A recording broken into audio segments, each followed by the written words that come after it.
We're joined by leading social theorist David Harvey, distinguished professor of anthropology at the Graduate Center of City University of New York. His most recent book is called Rebel Cities: From the Right to the City to the Urban Revolution. Do you think the Occupy movement, the Occupy Wall Street movement, is an urban revolution, Professor Harvey? I think that it's using the city as a site.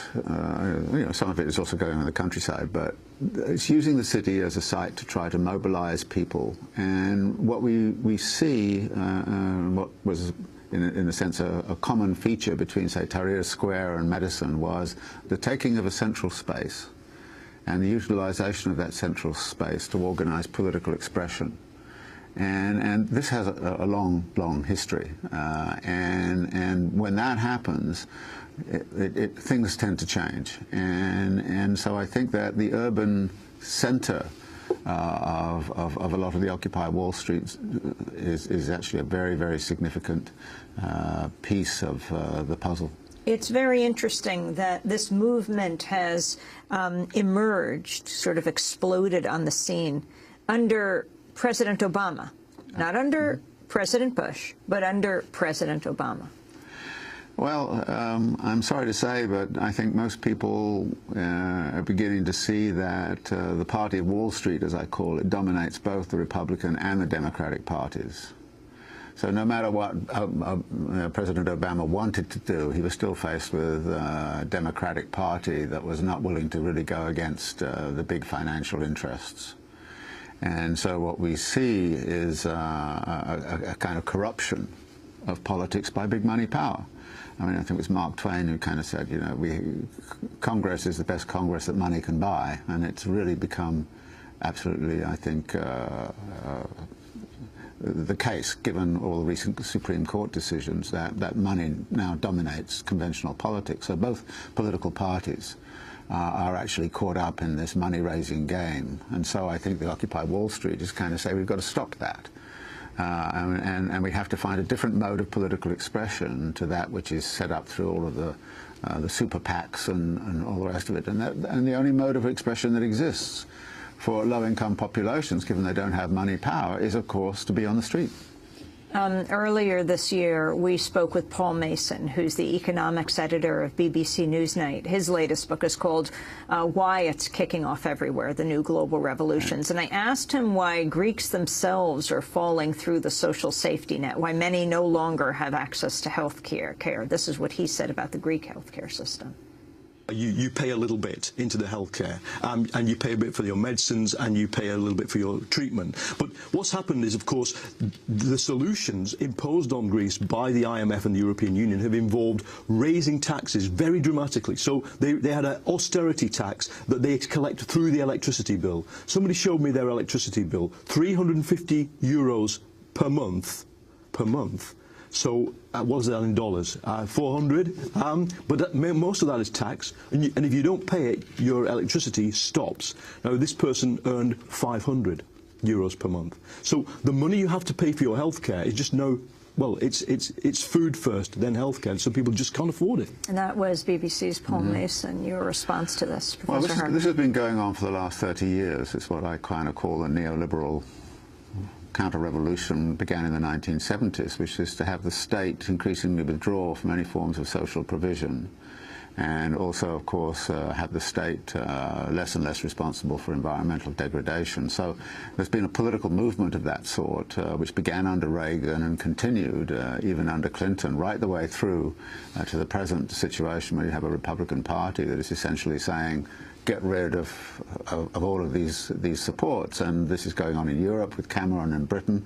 I mean, it's interesting to me. I mean, Reagan is long gone and Thatcher is long gone, but Reaganism is still here. They've doubled down on Reaganism and they've doubled down on Thatcherism. And I think the time is ripe for a counter-revolution to that revolution, which is to say we have to actually get a society in which people's health care is taken care of, their education is no longer privatized and is public and free, and come up with a different kind of social order to the one which is now constructed, which is purely constructed around the benefit of that 1% that earns in this city $3.57 million a year. And I point out that they earn in one day what 100,000 people are trying to live on in 1 year. And how does somebody who's trying to live on $10,000 a year actually have money for health care, have money to send their kids to college? How can you possibly do that? So this is the situation in which the 99% have, I think, to mobilize a big protest. But since they have no political power, since they don't have the money, like I say, you have to take back the streets. That's the only way you can do it. Fox is the leading cable channel on the so-called news networks. Recently, Bill O'Reilly slammed President Obama's policies on poverty. This is a part of what he said. In a free society, people have a right to be a moron, and no government can stop irresponsible parenting. So what is the solution? President Obama believes that the federal government should give money to the poor, hand it right to them, in a variety of ways. Problem with that is that many of the poor will use the money irresponsibly. The high rate of alcohol and drug addiction and other social problems assure a massive amount of waste in the entitlement arena. Americans are the most generous people on earth, but the truth is that income redistribution doesn't work. For what the feds spend now on entitlements, every single poor person in America could be handed almost $21,000 a year. That's Bill O'Reilly and Fox, Professor David Harvey. Between 1945 and 1982, the top tax rate in this country never fell much below 70%. Reagan reduced it to 30%, and of course we keep on seeing it being reduced and reduced and reduced. Economic growth, 1945 to 1982, was twice the rate of economic growth since. So this idea that somehow or other redistribution of income to low-income populations is inconsistent with economic growth is totally false. There is no evidence for it whatsoever. The only evidence that exists is that since 1972 we've seen an immense increase in the inequalities of income. That's what we've been in. That's what Reaganism has been about. And by the way, I'd like to mention something about this, that Reagan went to war, launched into an arms race, cut tax rates for the rich, ran up the deficit. Cheney later on would kind of say Reaganism taught us that deficits do not matter. And then when the deficit was high enough and the debt was high enough, they turned around and said, we've got to cut all the social programs. What did Bush Jr. do? He fought 2 unfunded wars, he cut the tax rates for the rich, and he gave a big deal to Big Pharma. And they ran up the debt, and now they say we've got to cut all the social programs and we've got to cut all sort of environmental protections. So there's a game being played here, and it's been played consistently since the early 1980s. And that game is about trying to actually create a world in which the rich have all of the power, and with immense concentrations. It's not only going on in the United States, it's going on globally. I mean, we have a global plutocracy now, which essentially rules the world. And like I say, the only way you can challenge that power is by the mass movements, which are occurring all over the place.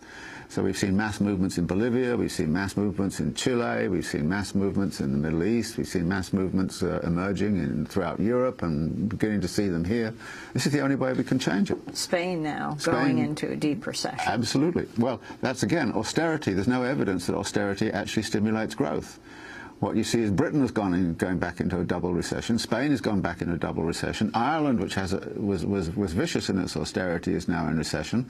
The only part of the world that's been growing are of course places like Argentina, which have been using exactly what Bill O'Reilly talks about, which is redistributing income to low-income populations, and they've been growing at 8%. Argentina, which refused to pay its IMF loan. Pay its debt. Pay its debt, yeah, overall. It basically defaulted on its debt.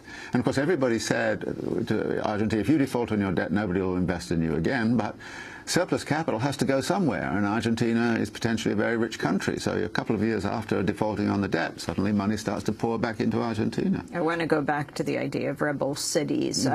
Speaking to Stephen Graham, who wrote Cities Under Siege, the New Military Urbanism, talking about how so-called undesirable people have been cleared out of urban spaces. And cities in the last 20 or 30 years, particularly in North America, have become much more sanitized, much more controlled by questions of zero tolerance, by questions of really aggressive policing to clear out those that are deemed to be sort of not fitting a model of urban life which is centers on consumption, which centers on business. So there's been a really powerful shift in cities to sort of criminalize homelessness, to criminalize panhandlers, to criminalize those not seen to belong in this what Neil Smith in New York has called the revanchist city, the city taking back spaces for the wealthy, effectively. Professor David Harvey. Again, this has been going on a long time. You expel populations. You do it in a variety of ways. I mean, one of the ways, of course, is just simply raising rents.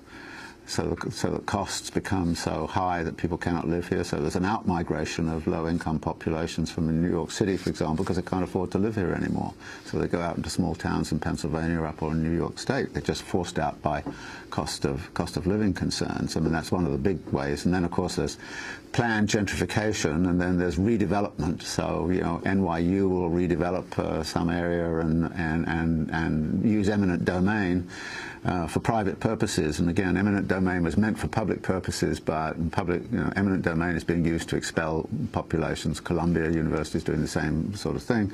So you gentrify the whole city, so that Manhattan has now become, if you like, one vast gated community for the rich.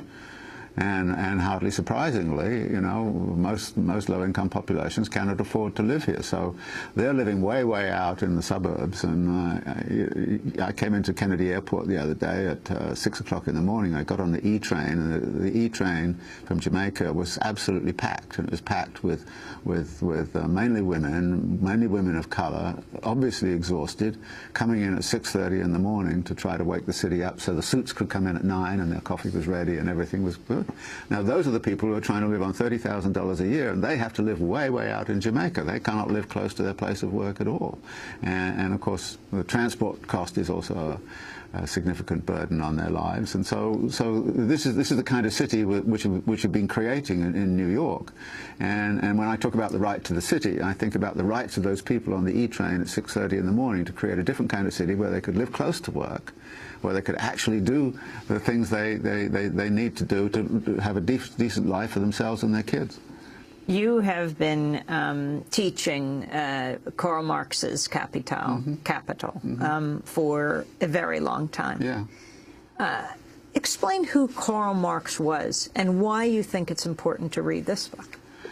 He's a really intelligent, smart guy. Begin with that, and incredibly learned. One of the most learned people I've ever read. I mean, he knew Greek philosophy, and you know, he's just amazingly erudite. But he's also a revolutionary thinker, and he has a very, very strong critical eye on how capitalism works. And you know, I was not born to admire Karl Marx. I was just troubled by the fact that none of the social theories I was working with in the 1960s and 1970s seemed to work. And I started reading Marx, and I was thinking, oh, yeah, this works. Yeah, this is what's happening.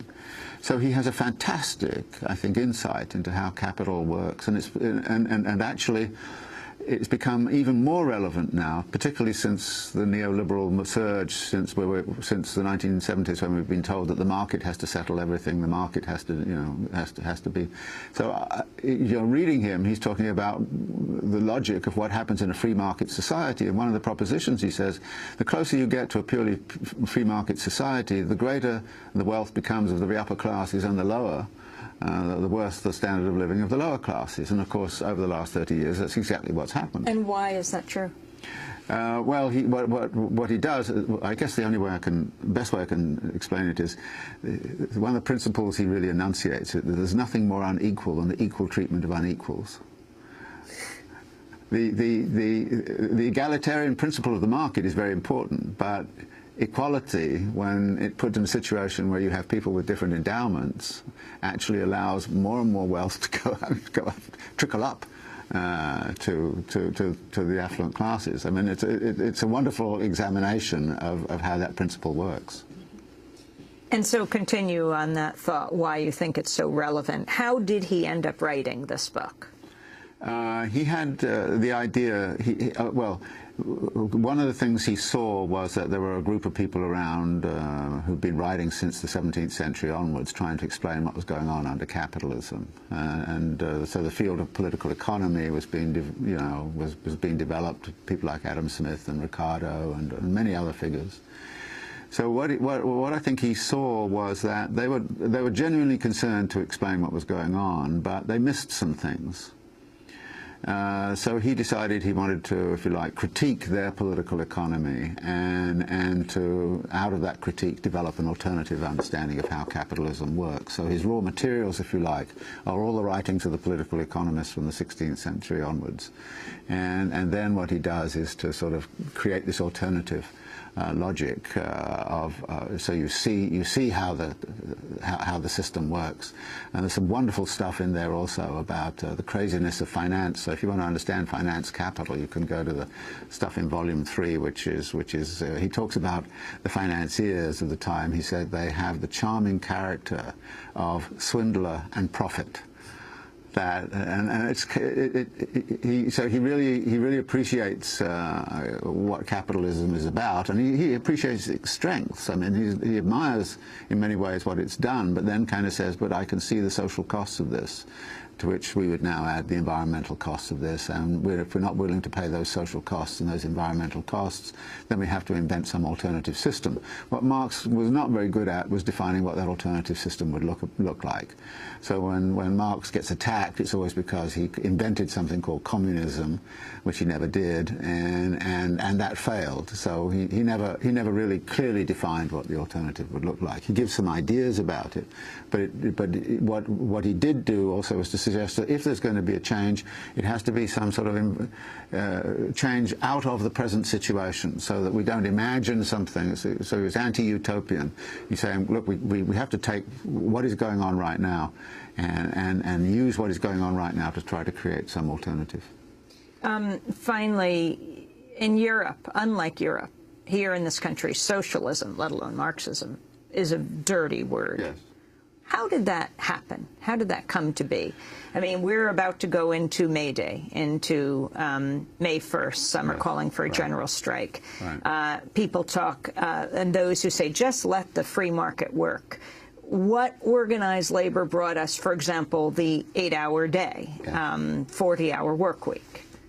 Well, many of the good things we have and which we rely on, crucially, were actually brought through the processes of class struggle, where labor got together and really started to force governments to act. So Social Security, Medicare, all of those things which the Republicans are trying to destroy, but have a very hard time because most of the people see them as being crucial to their lives. They came about because of the labor movement. And to some degree they came about, I think, after 1945, for example, in this country. Some reform, it was very anti-communist in one level, but on another level they had to move to respond to the rise of the Soviet Union and the rise of alternatives. So you get a reformist kind of capitalism that is, to some degree, fairer to a certain level relative to what it was in the 1930s. So we would not have the standard of living we have right now had it not been for organized labor and its allies actually changing the political agenda. Their power to affect the political agenda has been severely curtailed since the 1970s, 1980s onwards by all these transformations in what's going on. And the result is we now need an alternative power source, because most of the labor now is precarious, it's temporary, it's itinerant, and so on. And that's why I say organizing cities is a way to start to think about it. If everybody who's involved in producing and reproducing urban life got together and said, we want to define a different kind of urban life and a different standard of living for the mass of the population, we would have a very different politics.